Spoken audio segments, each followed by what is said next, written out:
ముఖ్యంగా సేవకులకి, సంఘాలకి తెలియజేయాలని ఆశపడుతున్నాను. వీ లవ్ ఆంధ్రక్రైస్తవ కీర్తనలు. పుట్టకతో ఆంధ్రక్రైస్తవ కీర్తనలు వింటూ పెరిగిన వారిమే, అండ్ ఎన్నో చక్కని ఆంధ్రక్రైస్తవ కీర్తనలు పాడుతూ వచ్చిన వారిమే.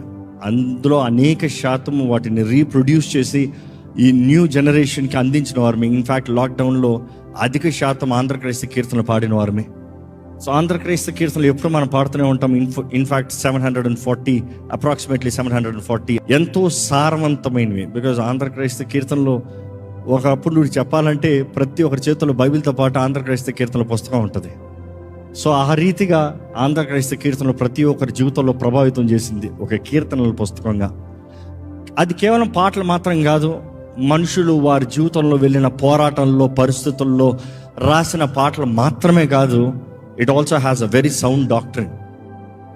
ఈ సృష్టి ప్రారంభం నుండి, నరజాతి విమోచన దగ్గర నుండి, క్రీస్తు చేసిన శిలువల కార్యం దగ్గర నుండి, ఆయన పునరుద్ధానం నుండి, ఆయన రాబోయే వార్త దగ్గర నుండి, ఇంకా it speaks about the entire the structure.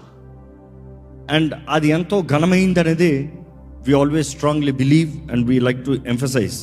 And ముఖ్యంగా ఈ మాటల్లో ఎవరికన్నా ఇబ్బంది కలిగి ఉంచంటే మనపూర్వకంగా క్షమాపణ వేడుకుంటున్నామండి. కానీ ఒకటే తెలియజేస్తున్నాను, క్రీస్తు శరీరంలో భాగమై ఉన్నాము.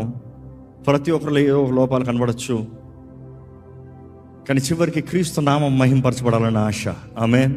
కానీ అది ఎంతోమందికి నేను ఉద్దేశించినది మిస్ఫైర్ అయింది. దాన్ని బట్టి మరలా బాధపడుతున్నానని తెలియజేస్తున్నాను.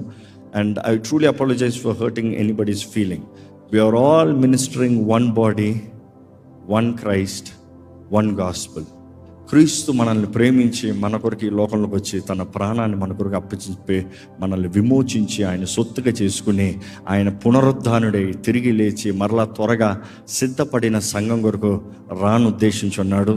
అదే బోధిస్తున్నాము. ఈరోజు మన ఆశ సిద్ధపడే సంఘంగా ఉండటం కొరకే.